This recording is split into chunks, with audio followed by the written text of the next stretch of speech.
여러분 보세요.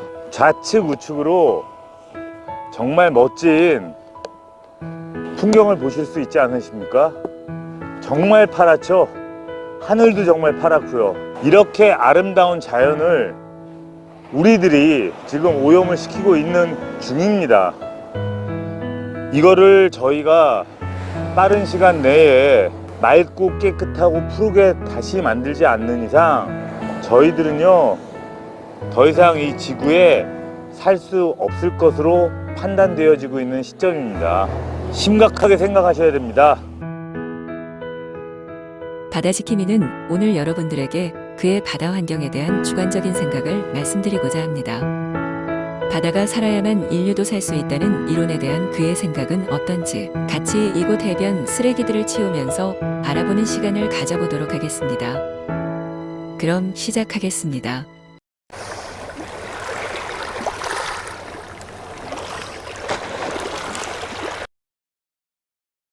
지금 보고 계시는 아름답고 깨끗한 그리고 건강해 보이는 이 해변은 강원도 고성군에 위치한 마차진 해변입니다.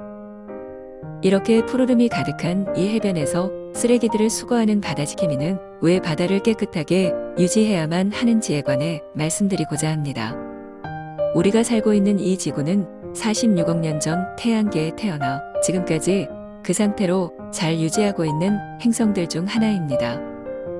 태초의 지구는 생명체가 살 수 없는 환경을 가지고 있었고 그렇게 수억 년 동안을 살아오고 있었습니다. 그러던 와중 외계로부터 날아온 혜성과의 충돌로 인해 뜨거웠던 지구 환경과 대기가 식기 시작하였고 비로소 물이 생성되게 되었다고 합니다. 그 물은 곧 바다를 만들었고 산소를 만들어 내기 시작했습니다. 이 산소는 바다에서 자연스럽게 만들어진 박테리아의 광합성 작용에 의해 만들어졌습니다. 이로 인하여 붉은 행성이던 지구는 점차 푸른 행성으로 그 모습이 바뀌게 되었고 생명체가 살 수 있는 좋은 환경 조건으로 점점 변화되었습니다. 이 시기가 오기까지 또 수억 년의 세월을 거쳐 일어난 일들입니다. 이렇게 생겨난 지구 태초의 생명체는 바다에서 생성이 되었습니다. 그리고 이렇게 생겨난 생명체들의 광합성 작용으로 지금의 우리 지구 환경과 비슷한 환경을 가지게 된 것이고요. 이런 환경에서 태어난 바다 생명체들은 다시 수억 년에 걸쳐 그 환경 조건에 맞추어 진화를 거듭한 끝에 결국 육지로까지 그 영역을 넓혀 살아갈 수 있는 생명체로 진화하게 되었습니다. 단단한 껍질을 가진 삼엽충과 바닷속에 살던 물고기 종들로 진화하며 육지에는 나무와 같은 식물 종들도 생겨나기 시작했습니다. 여기까지가 우리가 알고 있는 고생대 후반까지에 일어난 일입니다. 이 시기가 대략 약 5억 4,100만 년 전입니다. 그 후 3억 년 정도의 시간이 더 흘러 비로소 중생대에 접어들게 되었고 이때 육지에 포유류가 시작됨과 동시에 파충류가 번성하는 시기가 됩니다.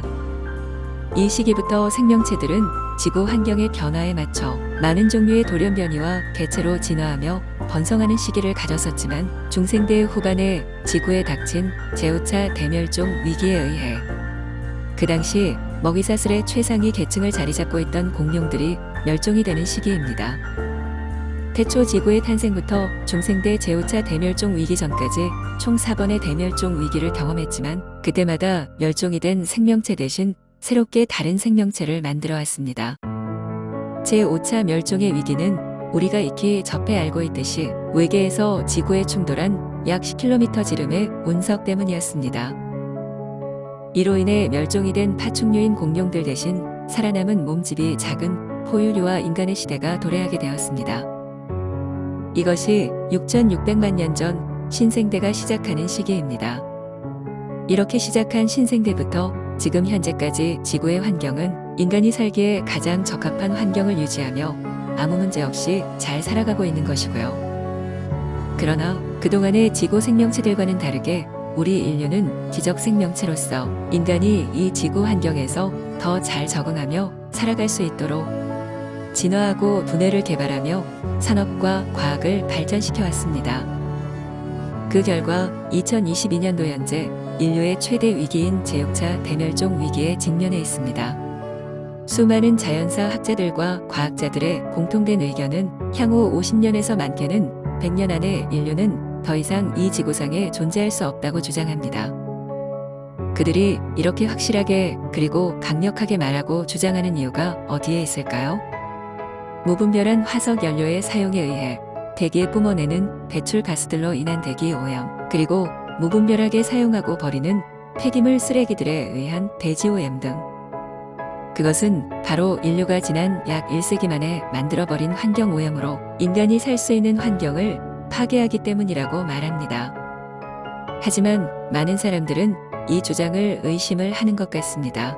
설마 이 커다란 지구가 고작 그런 것들 때문에 더 이상 살 수 없다는 것이 말이 되냐고 반문하는 것처럼 말입니다. 그럼 지금부터 과학적 근거에 의해 그 사항들에 대해 빠르고 짧게 검증을 하도록 해보겠습니다. 인류는 화석 연료의 발견과 사용, 그로 인한 산업혁명을 겪으면서 인류의 삶과 문화, 과학은 빠르게 발전되어 왔고 그만큼 더 많은 화석 연료를 사용하였습니다. 그 결과 배기가스가 대기 중으로 방출되고 그 속에 포함되어 있는 각종 인체의 해로운 물질들이 대기를 오염시켰습니다. 그 물질들 중 이산화탄소는 지구 대기의 온도를 올라가게 만드는 주범이었습니다. 이것이 지금 우리들이 마주하고 있는 지구온난화를 말하는 것입니다. 이 지구온난화는 바다의 물온도를 상승시키게 되고 이로 인해 발생하는 각종 재난적 사건들이 일어나게 되는 것입니다. 그 대표적인 예가 바로 초강력 태풍들과 허리케인입니다. 우리가 지난 여름 경험했던 것과 같은 태풍들 말입니다. 일본과 미국은 오늘도 쉬지 않고 발생하는 태풍들에 의한 막대한 피해를 입고 있는 상황이고요.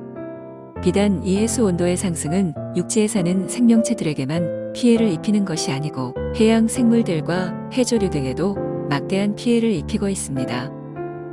급격히 변화되는 온도 상승이 원인이 되어 그곳에 살고 있는 수많은 종들이 죽거나 멸종이 되고 있고 그로 인해 죽은 사체들이 썩어가면서 광합성 작용에 의한 산소 대신에 수많은 메탄가스를 발생시켜 대기 중으로 방출하게 됩니다. 영상 앞에서 말씀드렸듯이 이렇게 방출되어진 메탄가스는 지구온난화의 주범인 이산화탄소와 함께 인간이 숨을 쉴 수 있는 산소량을 줄이게 됩니다. 이러한 결과에 따라 지구역 사학을 공부한 많은 과학자분들과 전문가들이 인류의 멸종을 걱정하고 우려하는 것입니다. 지구 면적의 약 30%를 차지하고 있는 대지에 인류 및 각종 생명체들이 숨 쉬며 살 수 있는 이유는 지구 면적의 70%를 차지한 바다가 만들어내는 산소에 의지하는 것입니다. 바다가 만들어내는 산소의 양은 현재 대기 중 약 70에서 80%에 달하는 산소량으로 대지의 식물들이 만들어내는 산소량에 비해 엄청 많다는 말입니다. 이러한 결과를 도출한 학자들에 의해 위기의식을 갖게 된 세계 국가들과 기관 그리고 많은 환경운동가들이 앞다투어 이 상황을 대중들에게 알리게 되었고 그들이 모여 만든 국제환경법에 의한 국제탄소중립법이 제정되었고 법제화를 하게 되었습니다. 우리나라는 2050년 탄소중립 비전을 위해 2022년 3월 25일부터 해당 법안이 시행되었고 이는 세계적으로 14번째 국가가 되었습니다. 이 법안은 각 나라가 배출하는 이산화탄소의 양을 줄여 지구온난화 진행 속도를 늦추고자 하며 그 뜻이 있으며 나아가 인류 멸종을 막겠다는 목표를 가지고 있는 것입니다. 지구온난화에 대한 피해는 이상기후에 의한 식량 부족, 빙하해동에 의한 해수면 상승, 그리고 초강력 태풍에 의한 직간접적 피해 등 셀 수 없이 많습니다. 지금 말씀드린 것처럼 인류의 최대 위기는 식량 부족에 의한 피해를 제외하고는 거의 모두 바다에 의해 발생되어지고 있다는 것을 알 수 있습니다. 그런 소중하고 귀중한 바다를 우리는 너무 소홀히 무관심으로 대하고 있는 실정이고요. 직접 우리가 몸소 경험하고 느낄 수 있는 눈앞의 미세먼지, 내 주변 환경오염, 쓰레기 오염들에 집중하고 있어 보인다는 말입니다. 멀리 있는 바다에 오염되어 가고 있는 상황은 내 일이 아닌 것처럼 외면하고 있는 것 같아 보이고요. 지금 보고 계시는 영상의 내용처럼 우리는 어느 바닷가 해변에서도 정말 손쉽게 쓰레기들을 찾아볼 수 있습니다.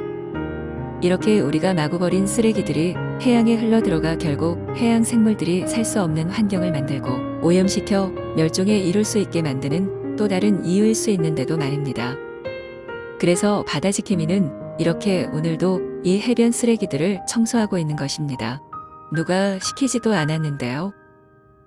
전 세계 국가들이나 국제기관, 단체 또는 이름 있는 환경운동가들처럼 국제적 영향력이 있다거나 힘이 있다거나 자금이 있는 것이 아니기 때문에 바다지킴이는 지구온난화를 늦추기 위한 탄소중립 정책에 도움이 될 수 있는 일을 할 수는 없지만 개인적으로 할 수 있는 것은 이렇게 작은 행동으로 해변 쓰레기를 주우면서 우리에게 닥친 위험성을 알리며 해변 청소하는 것 외에는 다른 방법이 없었습니다. 정말 미약하게나마 지구가 깨끗하고 푸르고 건강한 모습을 되찾아 우리에게 더 오랜 시간 생존할 수 있는 기회가 생기길 희망하면서요. 한 사람의 작은 움직임이 얼마나 큰 역할이 될지 모르겠지만 이 영상을 보시는 한 분 한 분이 이러한 우리의 위험성을 인지하시게 되고 저희 바다지킴이들과 같은 마음으로 실천하고 행동하는 모습을 보여주신다면 언젠가 그 마음과 노력에 의해 지구도 우리에게 답해주지 않을까요? 이러한 이유로 인하여 인류의 생존은 바다에 달렸다라는 이 영상의 썸네일을 정하게 된 것입니다. 이번 영상을 만들면서 지구 역사에 대한 자료들은 현국립과천 과학관 관장님이신 이정모 관장님 발표 자료들을 참고했습니다. 이 자료들은 너무나 방대한 내용을 담고 있고 모든 것을 여러분들에게 전달할 수 없기에 요약을 해서 정리한 내용으로 영상을 제작하였습니다만 많이 미흡하고 모자른 정보가 있을 수 있으니 좀 더 자세한 자료를 원하시는 분들은 아래 내용란에 보여드리는 이정모 관장님의 영상을 참고해 보시길 바라겠습니다. 그럼 더 확실하게 인류의 생존이 왜 바다에 달려 있는지 아실 수 있으실 테니까요. 이제 여러분들도 함께 움직여 주시기 바라겠습니다. 어떠한 움직임도 좋습니다. 어떠한 행동도 좋습니다.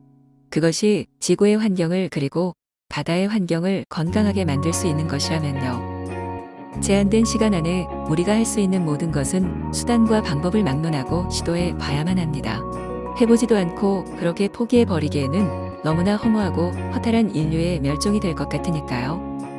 이번 영상은 여기서 마치도록 하겠습니다. 앞으로 기회가 될 때마다 바다지킴이가 환경을 위해 공부하고 느낀 좋은 내용이나 영상 혹은 정보들이 있으면 저희 채널에서 다루어 보도록 하겠습니다. 끝까지 시청해 주셔서 감사드립니다. 저희 바다지킴이들은 더 좋은 영상과 내용으로 여러분들 찾아뵐 수 있도록 최선을 다해 노력하는 모습 보여드리겠습니다. 여러분들의 많은 성원과 관심, 격려 그리고 바다 환경에 대한 배려 부탁드리겠습니다. 지금까지 여러분들의 바다지킴이들이었습니다.